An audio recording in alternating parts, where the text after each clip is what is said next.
this when I was a student.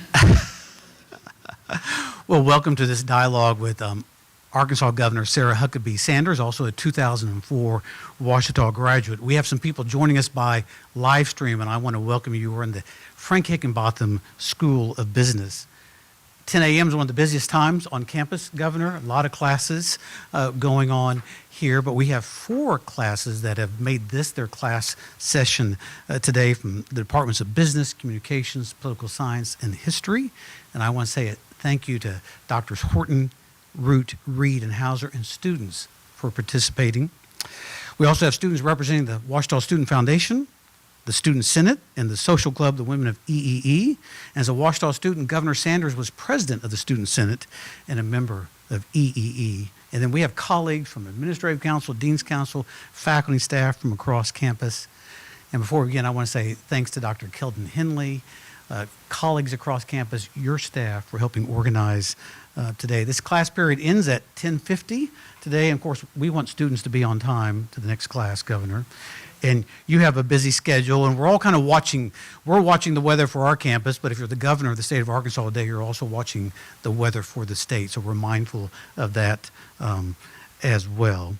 So the students from these courses submitted 30 questions. I'm not sure we're going to get to all of them, but there was a lot of overlap, and so I'm going to draw from them, and because class has to be on time, Governor, we're just going to jump right in if that's okay. Yes, sir. This may actually be the first time I've ever been on time for class at Ouachita, so I'm pretty excited. Well, as I'm looking out, I see a few of my former professors, which would probably validate that. I would say usually coming in just a couple minutes late, but. Well, we can't go back and change your file at this point in time. So you have complete amnesty at this point in time. So, well, welcome back, Governor Sanders, to Ouachita. What memories came back as you just drove on campus? You know, what memories maybe came rushing back as you stepped back onto campus today? Well, first I want to say what an honor it is to be back on campus, and thank you, Dr. Sells, for inviting me, and certainly great to see Keldon Henley and again several of my professors. I would like to say I'm pretty sure every professor that I had that's in the room, I got an A in their class. And so Dr. Reed is giving me a quizzical look like he's not 100% positive of that, but we can double check the record. But it's great to be back on campus, and this is such a special place for me, not just as a student, but this is also where my dad graduated from. I had an older brother and cousins, a couple of aunts, so this is a very special place for my entire family. But it was a big part of who I am and the path that I ultimately ended up on. So much of it started for me here at Ouachita, and I have hundreds of thousands of different memories, some of which I can actually share, many of which I was a college student, so I won't. And I'm very proud of my life in public service and would like to continue to have it. So I was told as we were walking in that the statute of limitations had run out on some of the run-ins I had with Dean Henley, who was the head of the students when I was here at Ouachita. And so, but I think one of the most remarkable things about this place and this campus that is so different and unique and special, really than anywhere I've ever been, are the people. And that's what really makes Ouachita stand out. And so all of the memories, the good, the bad, the ugly, are all tied back to the amazing relationships that I've developed here on this campus. Whether it's my very best friends who, even to this day, 20 years post-graduation, are still the people that I'm closest to in life. One of my best friends and roommates from college became my sister-in-law, and one of my very close friends from my time at Ouachita rode down with me today, just so we could catch up along the way. I think one of the best things about this place is that people, obviously you're coming here for the academic experience, but it's also a very spiritual place. And you may come here with a faith that you have grown up in, something that you have always known, or it could be something that's totally new to you. But for me, this was a place where I really found it myself. and found a hunger and a desire and a dependency for my faith that I didn't have really before I stepped foot on this campus, which is a hard thing to say because I grew up with a dad as a pastor. Before he was a governor, I spent a lot of time in church, and so it wasn't that my faith was new, but to claim it as my own and to really understand why I had it, why I needed it, really happened to me while I was a student at Ouachita. And that was in large part through the relationships I had with my friends, but also the faculty and the staff here. They challenged me and they pushed me to be the very best that I could. And I don't think I would have gotten the experience. And frankly, I certainly wouldn't be where I am now if I had not been a student here and attended Ouachita and at one point graduated from here. So incredibly special place, and I'm honored to get to be back on campus today.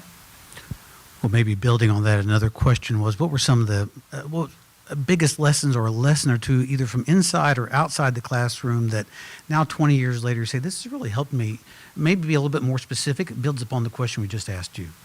Sure. So probably one of my more vivid classroom memories, when I was a freshman, I enrolled, I thought I was the smartest person on campus, and came in thinking I knew a lot more than I did.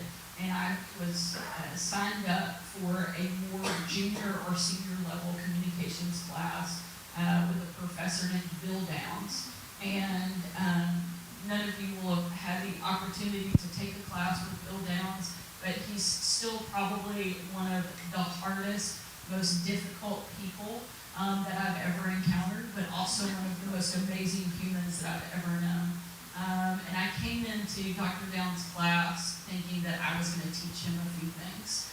I got my arrogance chipped away very quickly, but I walked into his classroom and my advisor told me, hey, did you know that this is a higher level communications class?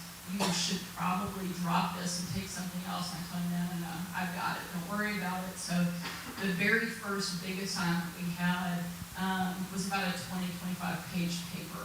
And I did not spend quite the amount of time that I should have, but I still thought it was a work of art. And turned it in and went off on my way, waiting for Dr. Downs to praise me in front of the entire class after he had the chance to read this amazing paper that I had written. And the following class period, he calls me in front of everybody and says, can you stay after? I thought, gosh, he was so impressed that he wants to talk to me after class about what a great paper it was. Instead, I went up and he told me that it was one of the worst things he'd ever read, and he couldn't believe I had turned it in, and that I should essentially be ashamed of myself for that work.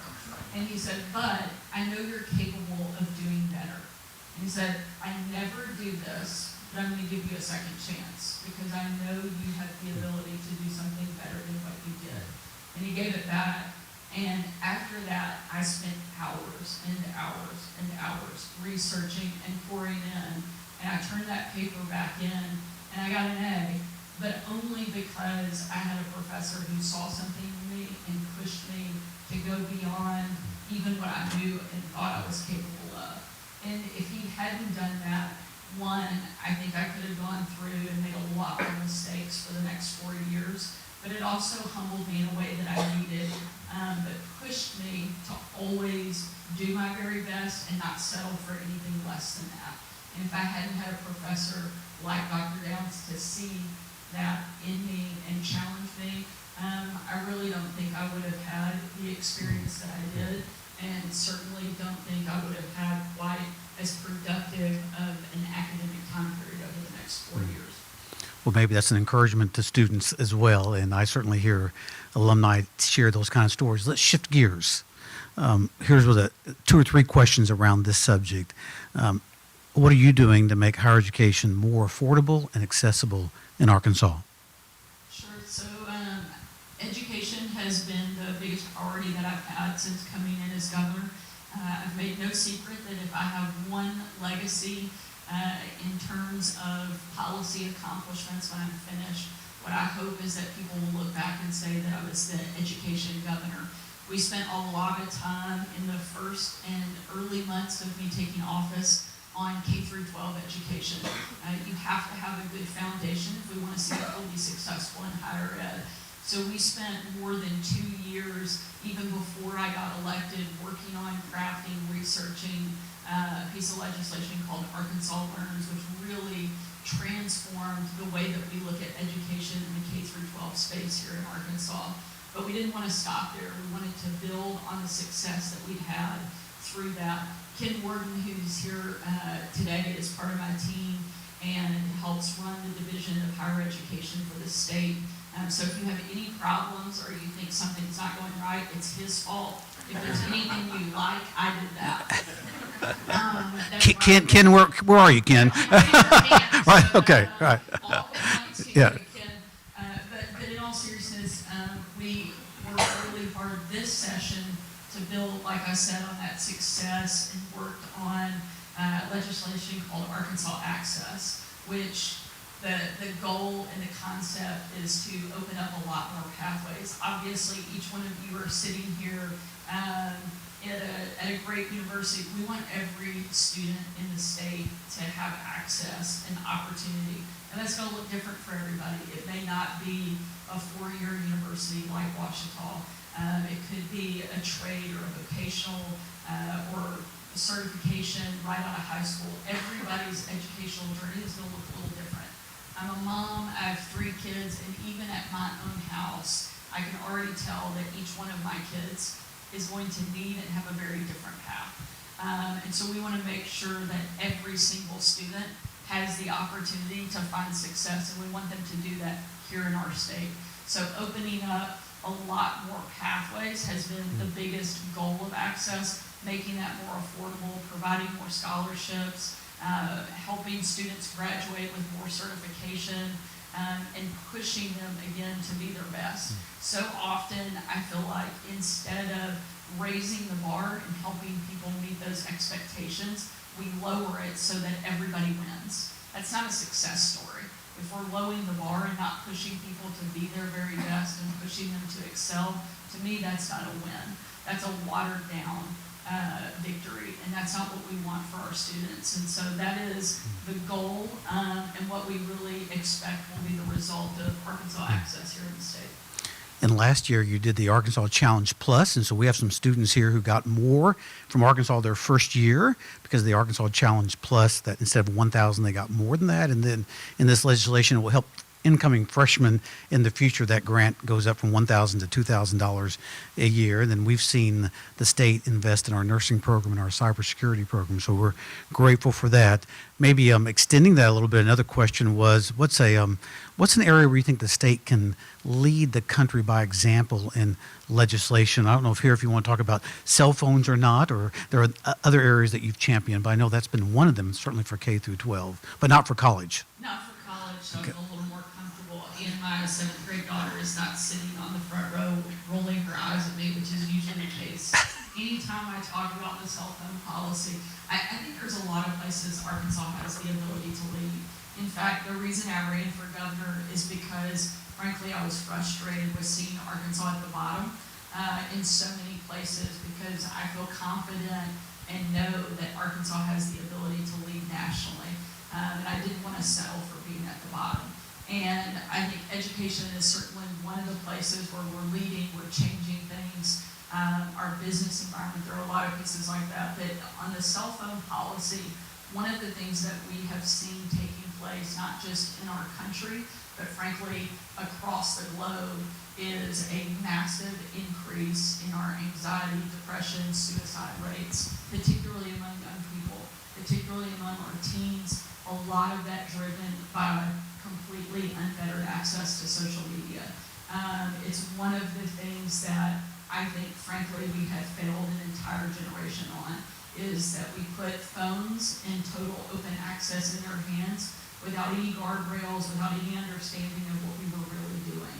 Now we're seeing the impacts of that mistake, and we have the opportunity to course correct. It will be a very difficult challenge because people love their phones. And it's not that I think that they're bad or that social media is a terrible thing. I think it can be a resource when used properly and when it is not the only access you have to the outside world. But we have created an entire generation that is almost completely dependent on technology, where we're losing a lot of the person-to-person communication skills, and where we're further in all of the ways of trying to connect people more, we're further isolating more and more people by having them sit on a device at all times. So this past session, we actually pushed forward legislation that will ban cell phones bell to bell, K through 12. So that doesn't impact you, which is why I feel really comfortable talking about it, because you've all graduated from high school. But I do think it has been not just a decline on our mental health, but we've seen a huge decline in student productivity because of the distraction of cell phones.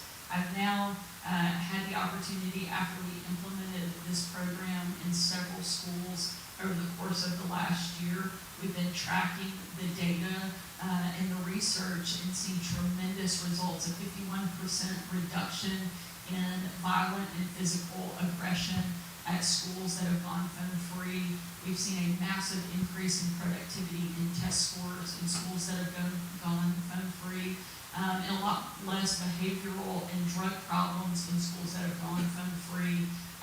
The vast majority, in fact, have seen significant changes. So these are the types of things I think Arkansas is leading on. We've seen other states start to follow, and something I'm very proud of. Not just as a governor, but certainly as a parent, because I know this will have a big impact on an entire generation of students and young people, and I think it's something where we'll see the impact for many years to come. I think it's interesting that this is not a red or blue state initiative that you're seeing states across, and Arkansas has been a leader. Since you referenced your children, you and First Gentleman Brian Sanders are the parents of 3 young children. Several questions around what's it like to be a mom and a governor, and how do you handle juggling all those responsibilities? Well, sometimes not very well, but I have found in the course of the last several years in having jobs that are very demanding and require a lot of my time that I'm never going to win when it comes to quantity. I know that I will not be the mom that goes to the most school events, the most class parties. I will likely never be elected PTA president. And so if I'm not going to win on the quantity game, I have to really win on the quality side. And so the biggest thing I do is try to be very intentional about my time with my family. My office likes to joke that they can tell that my kids are still awake, and that there is a clear line when the Sanders kids have gone to bed, because I'll go dark for a brief period of time in the evenings from about 7 to 8:30. I'm not usually responding to a lot of text and email, and then all of a sudden there will be rapid fire responses coming back in because I've gotten my kids to bed and have a chance to start to work again. And so I've really tried to lean into the quality time. And so when I'm with them, putting my phone aside and making things really intentional. My dad was very good at this. He served as our state's governor for almost 11 years. And one of the things that I cherish, and now my husband is actually doing with our kids every Wednesday morning until I graduated from high school, I went to breakfast with my dad. And so this was like dedicated, protected time that was one-on-one. And it was something I really looked forward to, and so did he. And now I try to find those moments where I can have one-on-one time with my kids. They each like to do different things. And so my boys are really into sports. That doesn't always look as pretty as I would like it to, that one-on-one time. Used to, I could beat them in one-on-one basketball, and now my 11-year-old is smoking me on a regular basis. And so that's also a very humbling moment. But things like that allow me to spend time with them doing stuff they really love is important. And one of the things we try to really put into practice at our house. Your dad likes Waffle House. The Waffle House is a place we like to go here. Are you a Waffle House fan or not? I'm a huge Waffle House fan, and I think any college student should love Waffle House because they're open 24 hours and it's pretty cheap and it's pretty consistent. I won't speak to any health code violations that they may or may not have. You probably don't want to know about that. There used to also be, right off of the exit, there was the 24-hour truck stop. And so I don't think that's still, is that 24 hours now? There was like a diner that had great pancakes in the back that you could go to at 2 or 3 in the morning. I wasn't there at that time, but I had friends that afternoon were going there at those hours. I was obviously studying for Dr. Reed's class, so I would not have been able to be up that. Or Dr. Brennan's class, or Yeah, editing Dr. Brennan's class, yes. editing a paper from Dr. Downs or something like that. Yeah, Probably so. exactly. Yeah. And, huge Waffle House fan. That question was not posed by students, but I was thought that it might That be. was a personal question. It was. There were questions around Christian faith, and so you talked how that was important to you as a student. How's it influenced you? You're a governor. You're someone with a national profile. We talk about loving God and loving learning, integrating faith with life and learning. How do you go about doing that as governor, as a parent, juggling all in the public eye all the time? What's that look like? Well, like I think everybody else whose faith is really authentic, it's hard. It's a challenge, but it is also the most important thing that I have in my life. And frankly, in 2.5 years at the White House is probably and hopefully the hardest, most difficult job I will ever have. Very different than the one I have now, both with their own set of challenges, but without it, I certainly wouldn't have survived that time period. You are under intense pressure, intense criticism, and if you're looking to the world to validate you and to define you, you will always be disappointed. And so knowing that I had a creator and a God who had given my life meaning and purpose is frankly what empowered me to do the job that I did, because I wasn't looking for, in that moment, the press briefing room or anybody else to give my life meaning. I had that from a much bigger place. And so even on the worst days, you could get through it. And there were some pretty tough days. And now as governor, I'm not looking for even the voters to validate me. I certainly want them to support me. And I hope that I do a good job with the responsibility that I've been given, that they've empowered and given me the privilege to carry out. But that's not the validation that I need to know whether or not I've been successful. I know that I have lived a life that is worth living if I have a God at the end that says, well done, good and faithful servant. And that is what you're looking for. That doesn't always come easy. It is a grind, it is a challenge, and many days I miss the mark. But because it's authentic, you're constantly searching, you're constantly striving, and the entire goal and real purpose of it is that you can't do it on your own. And for somebody like me, I like to be able to do things myself. I don't like to be dependent necessarily on other people or other things. And I think that is one of the biggest challenges and struggles that I have, but also one of the greatest gifts that God has given us is to know that you don't have to. And so it is really such a core part, not just of who I am, but of frankly how I get through each day. I will never forget and distinctly remember probably some of the most difficult professional days that I have had, and I'm very, very hopeful that we don't have one later today and tomorrow, is in dealing with disaster. We have had some pretty intense natural disasters here in our state over the course of the last 2.5 years since taking office. Just in the first few months of being governor, our state was hit by really bad tornadoes. Arkadelphia is no stranger to tornadoes. We experienced a couple while I was a student here that were pretty intense and brought about mass destruction. But seeing people in their most vulnerable moment and knowing that you can share your faith and give them a little bit of hope, even in those darkest days, has made a big difference, not just in how I govern, but how I serve. And without that, I think it would be infinitely harder to do the job that I do every day. So not just grateful, but frankly, wholly dependent on my ability to continue to search and strive for my faith. I'm going to look at my phone just to see what time it is, okay? He's probably posting a tweet right now, so you guys let me know. Well, and I know enough about you that you've stayed connected with the church and people connected with the church that you and your husband have.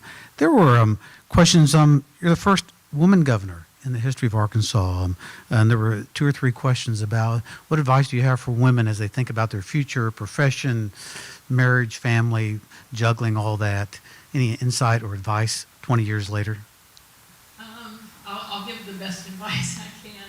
Like I said, every day is a learning experience, and I am proud of the fact that I'm the first woman to serve as our state's governor. But I didn't run because I wanted to be the first woman to serve, but because I wanted Arkansas to be first.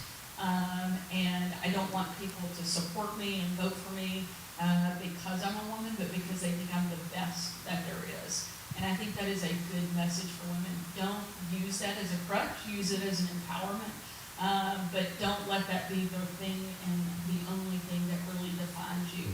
I think, too, one of the biggest challenges, certainly that most women have, particularly moms, which doesn't speak to this group as much, but we try to do everything on our own. Don't be afraid to ask for help, and know that God created you to have a partner in life and in what you're doing, and so don't be afraid to lean on other people.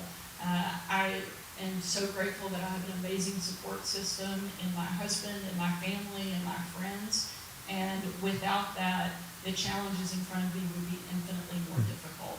And so not feeling the need to take everything on my own shoulders, and I think you can do that as a student.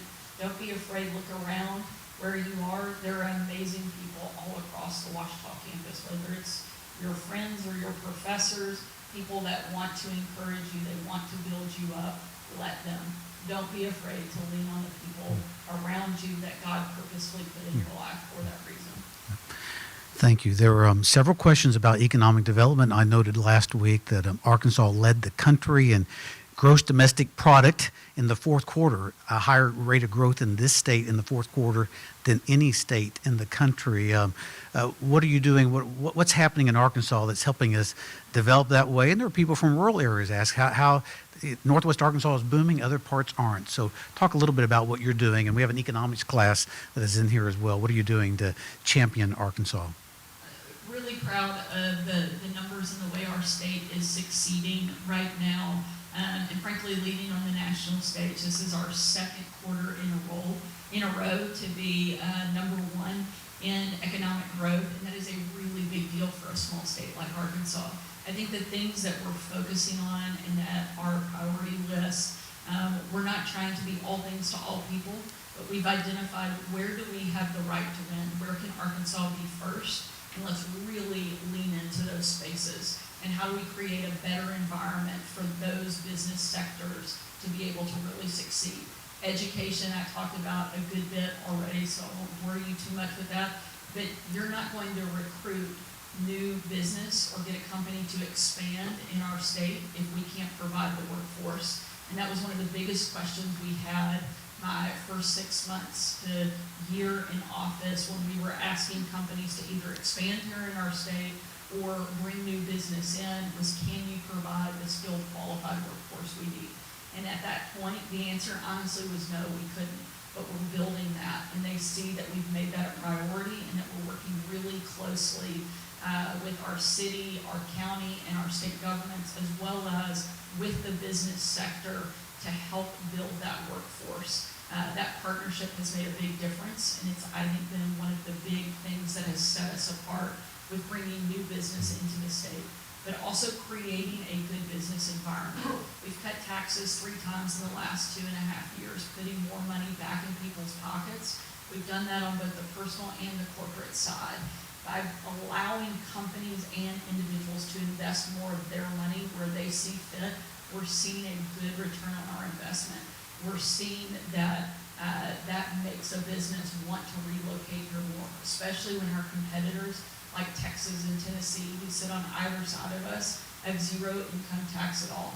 Now we are more competitive in that space, and it's been a huge thing for us to be able to recruit and grow business that exists here in the state. Getting rid of regulation, just making things easier. Government's job is not meant to complicate business. Our job is to facilitate and frankly make it easier for them to operate. So getting regulations and barriers and red tape out of the way and making it easier for a business to do what they do best. I can't tell a manufacturing company or a retail company or hospitality how to run their business better than they can. What I can do is make it easier for them to operate. And so that's one of the types of things that we've really focused on and spent a lot of time on, and we're seeing great success in that. Not only has Arkansas led the country the last 2 quarters in economic growth, we're also the #1 state in the country that people are moving to. And a lot of people do not realize just the massive amount of inbound migration that is taking place. People are fleeing the coast and they're looking for a place that they can call home. And more people than anywhere else in the country have done that here in Arkansas over the last year. And maybe for students, a couple sectors may not be aware of because we're in Southwest Arkansas. Talk about what's going on with steel in the northeast corner, but not too far from here in Camden is the military manufacturing. So maybe just highlight briefly a couple industries we may not be thinking about sitting here, but that are important to our state. Sure. So as I was saying, one of the things that we identified was where do we have the right to win? Where can we be first? The steel industry was one of those places, northeast Arkansas. For any of you from up there, I'm sure know, but that is a huge and growing industry. There is a massive demand for American-made steel, and that's only growing. And Arkansas now is home to the #1 steel-producing county anywhere in the country. It's not Pennsylvania, it's not Ohio, it's not West Virginia, it's Arkansas.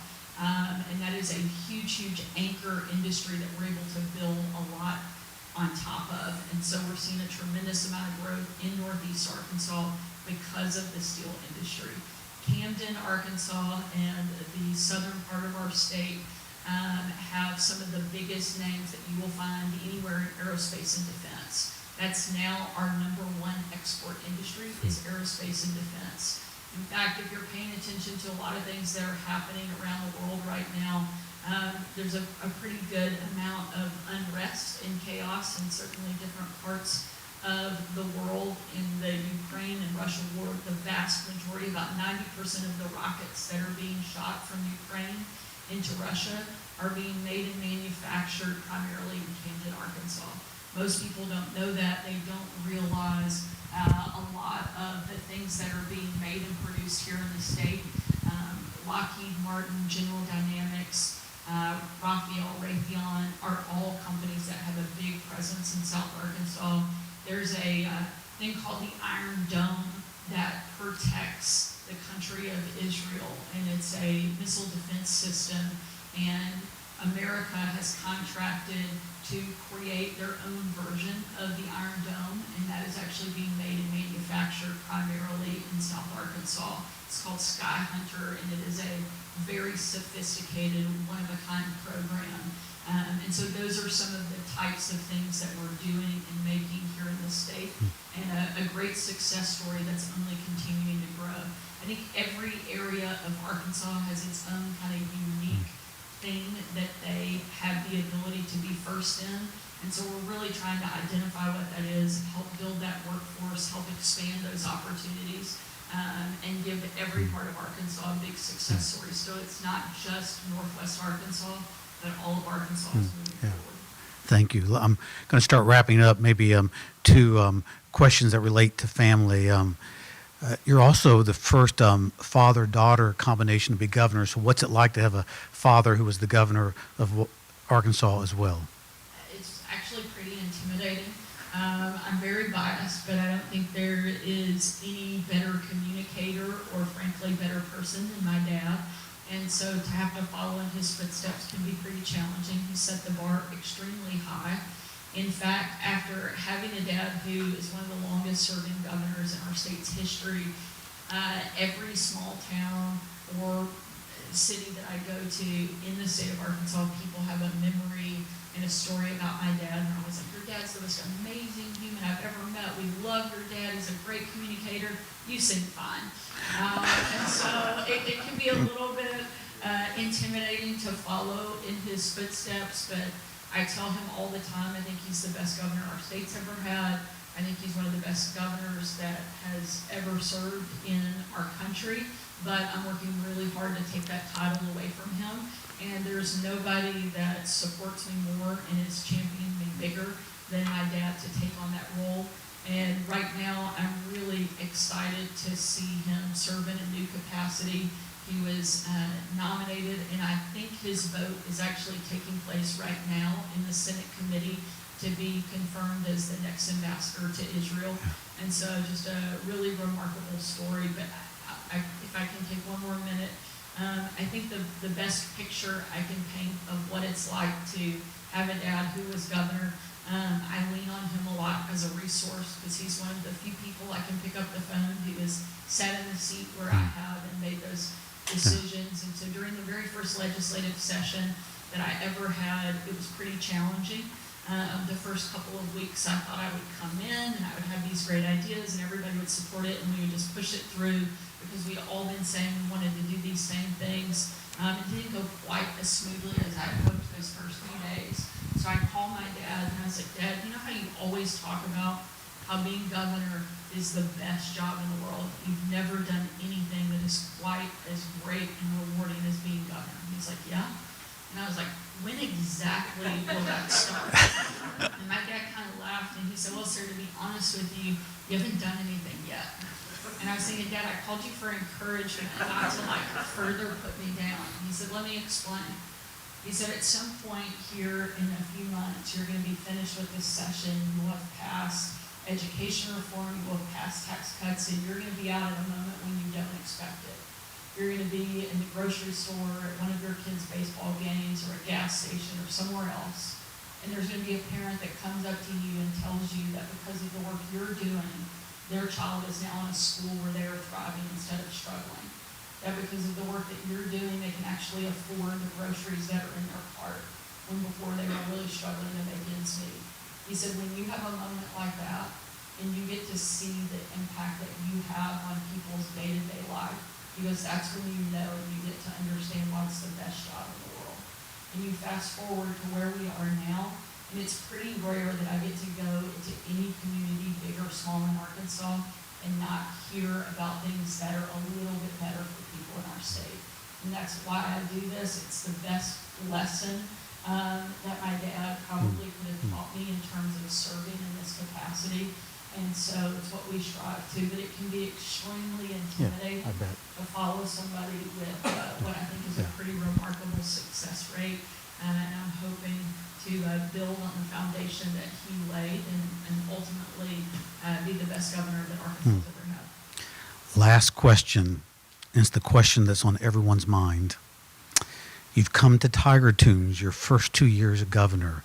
What keeps bringing you back to Tiger Tunes? Well, I'm trying to fully convince my 7th grade daughter that she should attend Ouachita. And so when I bring her, if I took her, no offense to any of the professors in the room, but if I take her to a class, I feel like that may not be my best sell, but Tiger Tunes is working pretty well so far. And so that definitely helps. I'm also make no secret about my allegiances. I'm an E, and so I like to cheer the E's on and hopefully see them win here in the next couple of years. It was fun that first year you came back and we were sitting together, and after Tiger Tunes, I thought you'd want to hustle back to the car and go, and you'd come with your daughter Scarlett and friends, and she just stood out there in front of Cone Bottoms watching all the clubs and kind of mesmerized by what happens after Tiger Tunes. And I do want to say you behave pretty responsibly when you come to Tiger Tunes as well. He said pretty Yeah.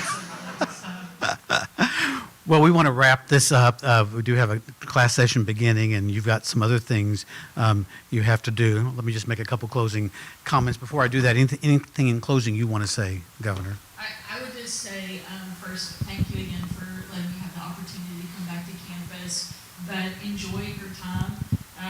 Certainly work hard, study hard, all those things, but really take a minute to enjoy where you are